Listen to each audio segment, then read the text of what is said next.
Welcome back to Meant to Bloom. It's Brittany here. I'm so happy to see you or to have you listening in. I'm just happy to be in your energy. I'm really glad you're here. Um, so this last year was our first experience with formal education.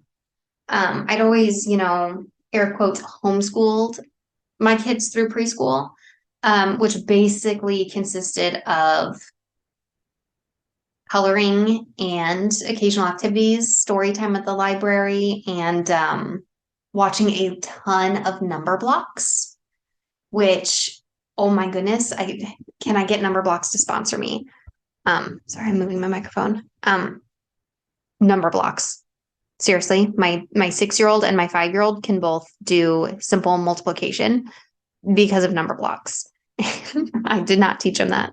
I did not work with them. I did not enforce this behavior. They found number blocks. They liked it. They're into numbers. They're nerds. I love it. I really feel confident that I do not have to worry about them struggling with math, which is really cool.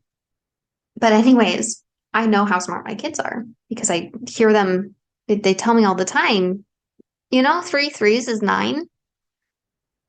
And, they always tell me all these things they know. Um, they're really excited to learn. And I really love that. And I didn't have to force that, which is really beautiful. Like honestly, I got busy and sidetracked. I really meant to work with them a whole lot more with preschool, and I didn't. And I'm glad that I didn't because I spent that time instead where I would have been doing that. I spent that energy pouring into you, pouring into the podcast, into creating courses, into perfecting my planner. My gosh, I'm in love with my planners that I've made. They have come such a long way, and I am so proud of them. And I'm really excited for the new release of the newest, latest version that might be absolutely perfect and never need adjusted again. I'm not sure. Um, give me your feedback. I'd love to hear. I really do. I love making them better and more perfect for you and what you need. For me, I think they're perfect at this point. So let's see if you guys love them too. Let me know. I really, really appreciate the feedback. Um, but anyways, I'm glad I spent my time pouring into that because it was a lot more fulfilling than trying to force homeschooling on my kids. And they did just fine. They played, they learned, they watched really educational stuff on TV. Um, I'm so proud of exactly where we're at. And yeah, there were some times where they didn't watch educational stuff on TV. They were watching some crazy stuff on YouTube Kids. Uh, Five Nights at Freddy's is insane, right? Have your kids found that yet? Why is that on YouTube Kids? I don't know, but we're not overly sheltering the kids. We're letting them be exposed to things that are maybe a little bit creepy and scary. Um, they're turning out okay, I think. I think they're doing all right. Um, anyways, so yeah, this last school year was our first experience with formal education. My oldest went to kindergarten. And I was originally, like from the beginning, just going to homeschool. But when I realized that I wasn't really showing up for homeschool preschool, I made huge curriculums. Oh my gosh, my curriculum was fantastic. It was all from things I already had or free resources online. And I made this really perfect fall curriculum for them 2 years ago. And we never did it. We did the first lesson and then we did not continue. Um, because I didn't really write the curriculum for me and my family and how me and my kids learn. It was a fantastic curriculum. It was a lot of fun to write it. I'm glad I did it. I don't regret taking the time to do that. Um, but it was so themed. Like every single week, it was themed leading into the holidays. We started fall with a ton of apples and learning how an apple tree works, and then reading a book that 10 apples on top or whatever. Like it was all super cute and well planned. And because we didn't have this structure already in our lives where every day we would, sit and read and we would do these things, it just never really happened. We did a few of the things, like field trips and family days out to the pumpkin patch and all that. But the curriculum I didn't stick to it. because it wasn't written for the type of person that I was. It was a perfectly ideal curriculum, but it was not what was going to work for us. Okay. So, yeah, when school time rolled around for my oldest to go to kindergarten, his therapist suggested we should put him in school because he, every time he hangs out with someone else outside of school, it was always younger kids. I was in this mom group, um, and it was a fantastic group. I love the women in it, but it wasn't the greatest thing for my oldest kid because all the other kids that showed up were younger than him. Very rarely were there older kids who could set a really good example for him of like, hey, we're 5. This is how 5-year-olds act. We're, different than the 3-year-olds. We don't behave the same and interact the same as they do. So, my kid kind of needed that example for him. So his therapist is like, you should just put him in school, give him the socialization with kids his age and the peer pressure of like, we follow in line and, how to take these directions from a teacher and stuff. And he learned a lot of those things and it was really great. But school we discovered was not the best fit for him. And when I say we tried on all the shoes, we did. And we loved them. We absolutely loved all the shoes we tried on, but they didn't fit right. And it's got to fit right, Doesn't matter how much you love a shoe. If it doesn't fit right, it's going to cause problems later on. And yeah, it's a metaphor, of course, for schools. He had the most fantastic teachers. I loved his teachers. And if you ladies are listening, like, or if anyone knows who his teachers were from my personal life, like, I highly recommend them. They're wonderful, wonderful ladies that he had in his life. And I'm so glad that he had their kind hearts looking out for him all the time. It was beautiful to watch someone else care for my kid. Like from the heart. That was beautiful to see. And I'm glad I got that experience. Because my kid can act out. He can act a little bit different. If you've got a neurodivergent kid, like you understand, sometimes they behave in a way where you think only a mom can love them. And then to see another grown person love them, to see other kids in their class love them through their difficult times, it was really beautiful to see. And I think him going to school gave a great opportunity to a lot of people. And it was a good opportunity to him too. But here's what the biggest takeaways are at the end of the year. Now that he did the first half of the year, he was in a private school. The second half of the year, he was in a public school. This following year, we're doing a charter school that involves homeschooling. So I will be homeschooling him, but under the supervision of a charter school teacher.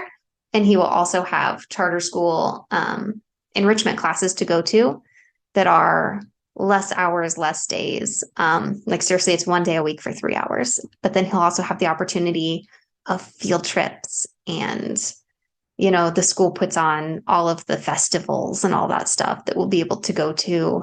So it's like he doesn't miss out, but we still get to do the home education for him. And here's the thing is that like when it comes down to why I think this is going to be the best for him is because he spent a lot of hours in school. He really did.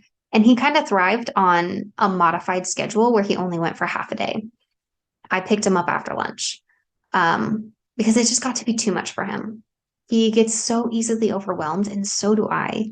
Like I'm realizing so many things in him that are like, I'm the same way. I just have been coping with it for 30 years. Like I figured out how to live with that anxiety, whereas 6-year-old doesn't know how to live with that anxiety yet. This is so abnormal to him.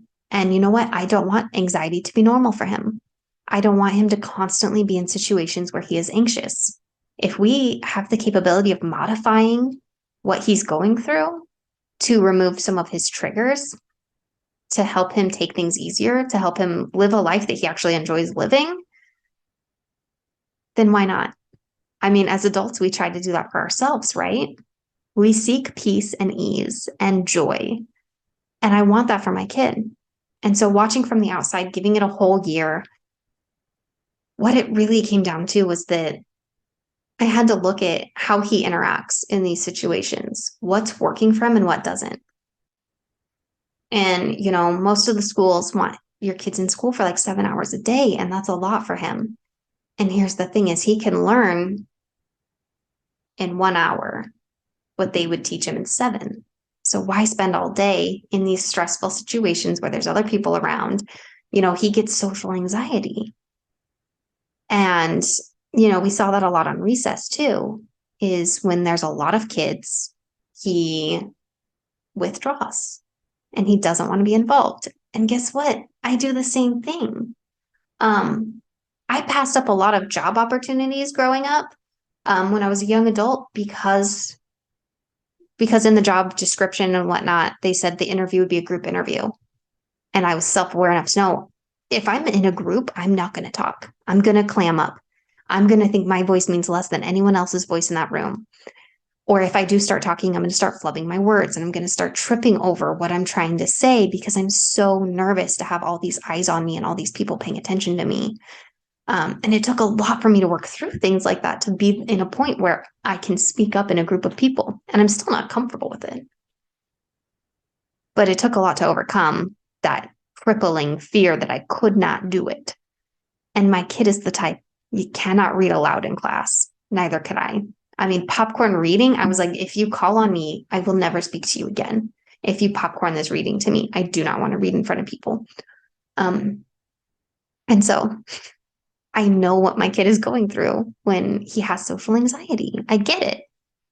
And if I can give him his education without putting him around other people, without having him to fight the social anxiety to learn what he's trying to learn, then yeah, that's the best solution for our family. And I've seen him. We recently moved to this new house and we have a new neighbor who's got a 6-year-old kid. My kid has had conversations with him. He's seen him 2 times in his life. And my kid has already had a one-on-one, like back and forth conversation with this kid, which is monumental for him because he's not a big talker. There are people in his life who have never heard him talk. His teachers very rarely ever heard him talk. He would not talk to teachers, but they did overhear him occasionally talking to other kids in class. And I hope you didn't hear my stomach just now. Wow, I've got the grumblies. I need to go take care of myself and eat. But my kid learns easily. And my kid can have conversations with one-on-one people. And he also hates workbooks. He hates worksheets. So if I was looking from the outside and I didn't understand what he was going through, it could look like he was a bad student. It could look like he was not very smart. It could look like he was really struggling with education. But he's not. It's because he doesn't want to do the worksheets because he doesn't see the point in proving he knows what he knows because he already knows it. And he, just doesn't get that concept of like, I am filling this out for you to show you that I know it so you can know that you did your job. He doesn't quite get that concept. And it's been interesting because it's really flipped my mindset on how I view situations from my past. Because I remember kids in class behaving the way he behaves. I remember them not doing their workbooks. And I remember the thoughts I had about those kids. They were not nice thoughts. They were not compassionate. They were not understanding. I thought these kids weren't very smart. I thought these kids were really annoying to be and like rude to be disrupting class. Now, on the other side, now that I realize I felt the same way they felt, I just coped differently. When I got nervous, I got quiet instead of acting out in it. My energy always imploded in me instead of exploding out. And I thrived on showing the teachers what I knew. I loved doing workbooks. I still like to fill out forms. Like my husband always saves all the paperwork for me because he's like, I know you like to fill out forms. I'm like, I do. I really do. I don't know why writing my name and address and social security number over and over again feels like some sort of sense of fulfillment in me. And I think it's that people pleasing of let me tell you what you want to know. So I had that. Whereas I know my kid does not have that. My kid doesn't care if you know what he knows. He's like, I know it. That's good enough for me. I don't have to tell you that I know all my ABCs. I can read a book by myself, but I'm not going to read it to you. You're a grown adult. You go read the book. It's just a different. He doesn't have a people pleaser tendency. He doesn't implode on himself, but he's experiencing all the same things I experienced as a kid. And it's led me to know a lot about myself. And it's led me to learn a lot about him. And it's led me to so much compassion for other people and other kids to understand, like, wow, when you do something that feels triggering to me, it's because you're feeling extremely triggered right now. And I'm just wondering how many times could this apply to your life? How many times could you pause and think, wow, that person's going through something that must be really hard because they don't know how to cope with those feelings. And that's what I learned from my kid's first year in school. Thanks for joining me, friend. I'm really glad you were here. Sorry if this took a long, twisted tangent for you. Um, I'm really glad you were here to listen to it.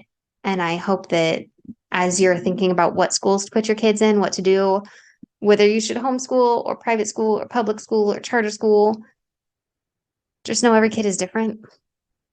And yeah, it's not always convenient to put different kids in different schools, but don't feel bad if you have to. I know so many parents who have kids in different schools because that's where the kid thrives.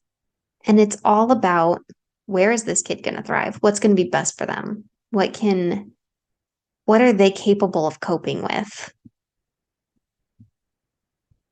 It's food for thought, something to think about. I love you so much, my friend.